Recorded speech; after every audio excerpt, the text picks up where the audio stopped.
Hello, this is Ram Kumar for Essential Bollywood Vocabulary. We are going to discuss words that are used in Bollywood, and today we are going to talk about general Urdu words, and this is session 12. The first word we are going to talk about is hifazat. To do hifazat is in English to secure a place. In Hindi, hifazat, the meaning is nigrani karna.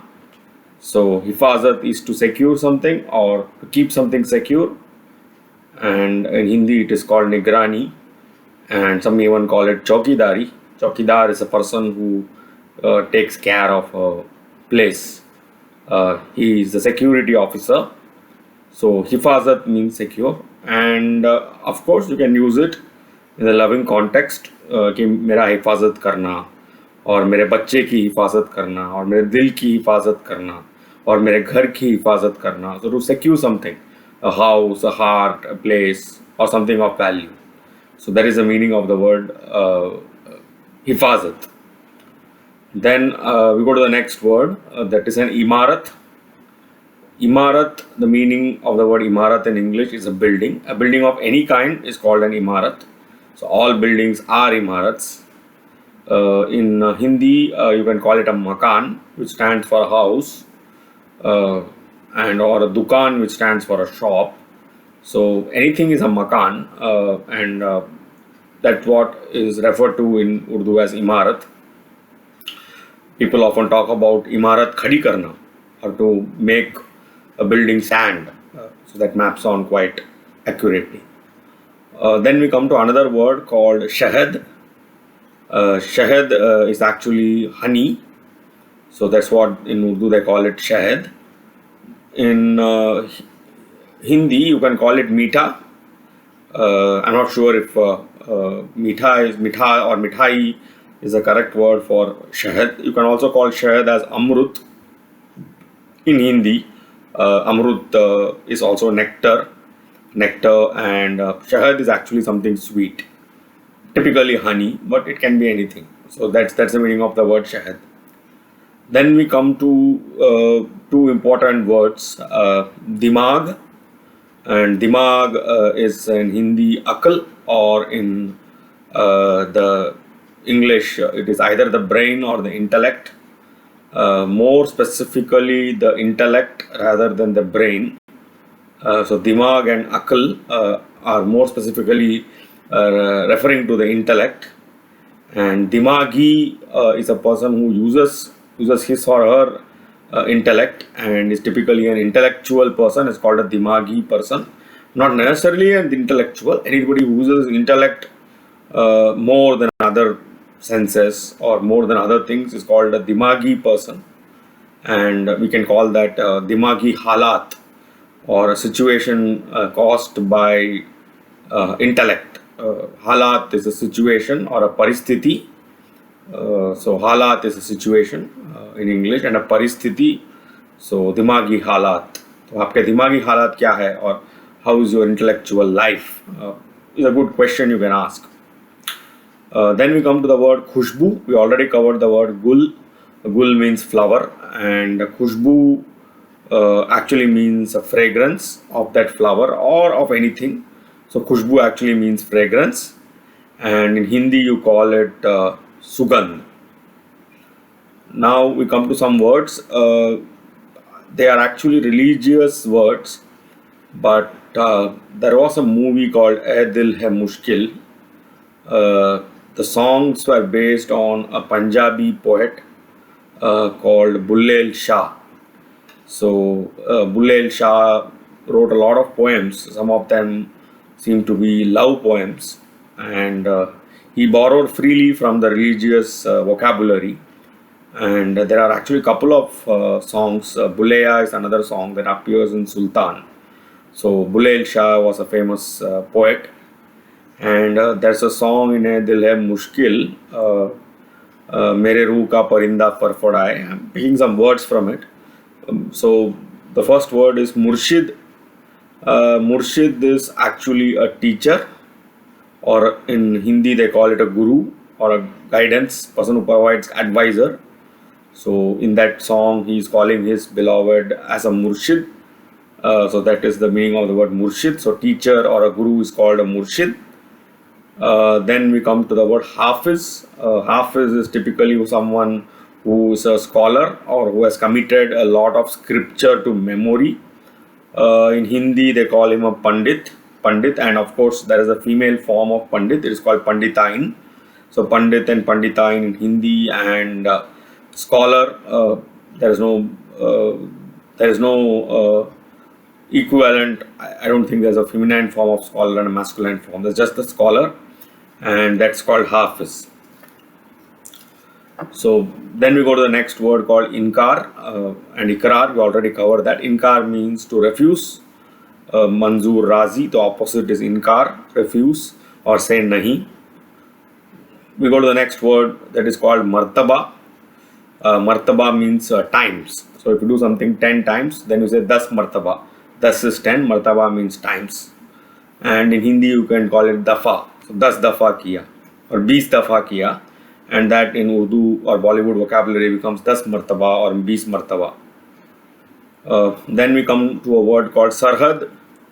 Sarhad is the border of a country, that is called the sarhad, or the boundary of a country. It is called sarhad.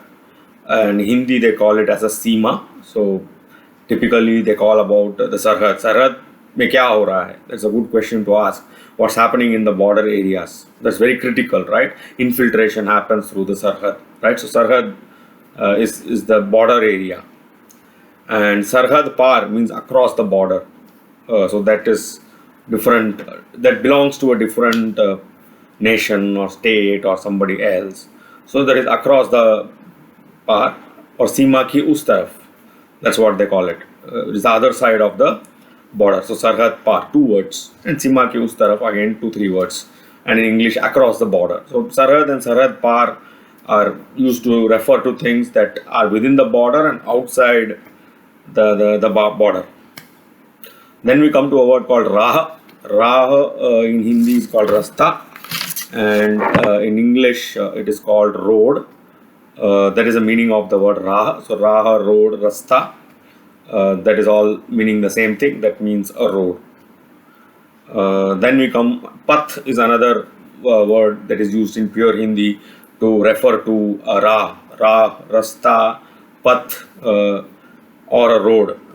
Way, everything means the same thing. Road and way being English. Then we come to the next word, which is Shukriya. Shukriya is to thank someone. That's called Shukriya. And in Hindi, it is called Dhanyavad. So Shukriya is thanks, and in Hindi it is called Dhanyavad. We go to the next word. The next word is Janwar. Janwar is an animal. That is called a Janwar. In Hindi, they refer to animals as either Pashu or Prani. Right? Pashu and Prani. Pashu is animal, and Prani is something that has prana. Prana, it means life, breath, whatever it is.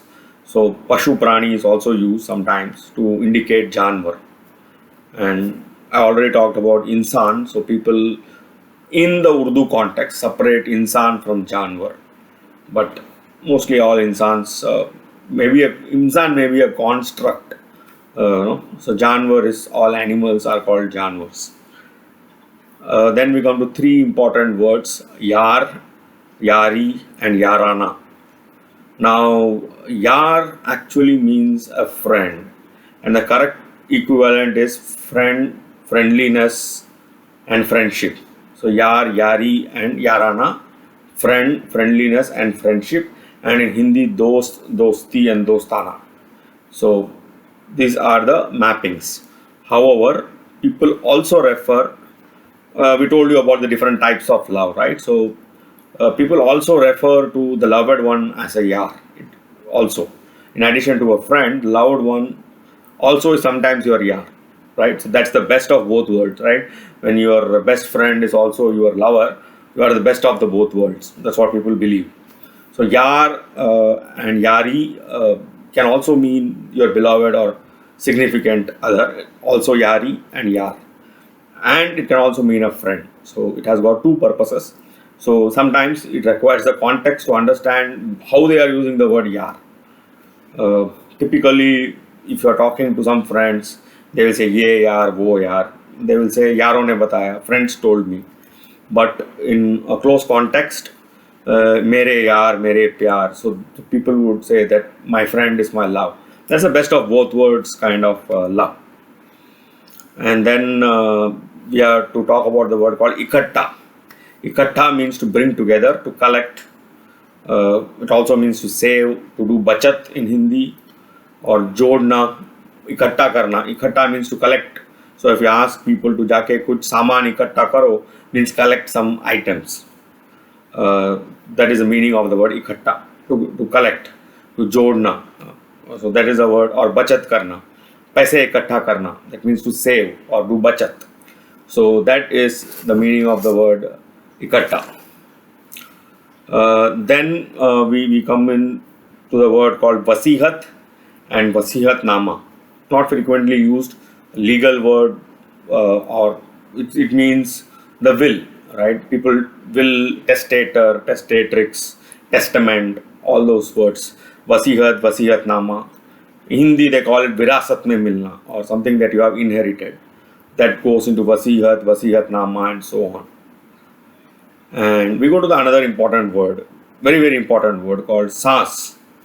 Saans lena, to breathe. So that in Hindi would say pranavayu.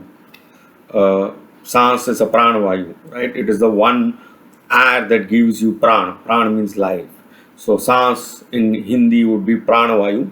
And in English, it would be the breath. Then we come to another word called alfaz. Alfaz actually means words. So, क्या दो अल्फाज बोल दीजिए, you can say. You can go to a dignitary and say, दो अल्फाज बोल दीजिए. Speak couple of words for us. That is the words. And in Hindi, it's very simple, shabd. You can also go to the same dignitary and दो शब्द कहो. And in a more sophisticated way, you can say do alfaz kaho. So alfaz, words, shabd actually mean the same thing. Now we come to certain, maybe I'm making a certain controversial statement. So there is a word called nachna. So I think during the British period, there was this nachne wali and nach, and maybe they exist even nach girls. This maybe exist in the Oxford English Dictionary, and I would not be surprised if they do. It harkens to a colonial practice of nach and nach girls. Today, nachna is very commonly used to dance, and the equivalent in Hindi to nachna is nrutya. Nrutya. You have to say it. It's difficult to say. Nrutya. The N and R typically are joined, so you say nrutya. So you're not going to say nrutya every time. Or you can say natyam, which has a very southern flavor, Bharat Natyam. So natyam or nrutya is actually the nach, and the Anglo-Saxon people made it nach.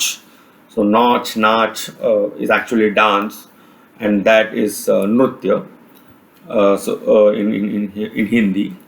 Similarly, Gana, which is a song, in Hindi it is a geet. So song, Gana, geet, they actually mean the same thing. Then to do guftagu. Guftagu is to talk, often in a romantic sense, or baat karna, guftagu karna, that is talk in a romantic way. Then we come to the word called kayamat. Kayamat is the day of destruction. It's also they call it ibadat, kayamat. These are some religious words. They are appropriated in the context of love, saying that love will prevail despite all the makings and unmakings of the universe. So there are kayamat, ibadat, to do with the destruction of the world. So kayamat, ibadat is in Hindi you can call it pralay. Right? Pralay kab aane wala hai? When is the world going to be destroyed? Pralay is the Hindi equivalent. Ibadat and all. Ibadat, and is the Qayamat and all are the Urdu terms, borrowed terms to indicate the same. Then we go to a word called tabahi. Tabahi is meri tabahi hogi. I'm destroyed. In Hindi they call it vinash. So tabahi macha dena means to indulge in a destructive act that is called tabahi. So that is destruction, and that is in Hindi called nash. And there's also a word called sarvanash, that is to destroy everything. So tabahi machana is to start a destructive force or to kindle a destructive activity. In English, they have slightly changed the word destructive to the word disruptive. Disruptive is different from destructive. A disruptive thing will kind of put in turbulence into what exists. It is not destructive. It is disruptive. So we will come to disruptive. Disruptive in Hindi would mean udham machana. So udham is the disruption. Tabahi is destruction. A complete destruction is called tabahi, and vinash is the Hindi equivalent. So this is Ram Kumar. This is Essential Bollywood Vocabulary.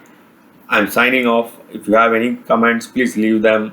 Please subscribe and like to this channel, and I'll be making more and more videos for you. I hope you enjoyed it. Do let me know what you thought. Thank you.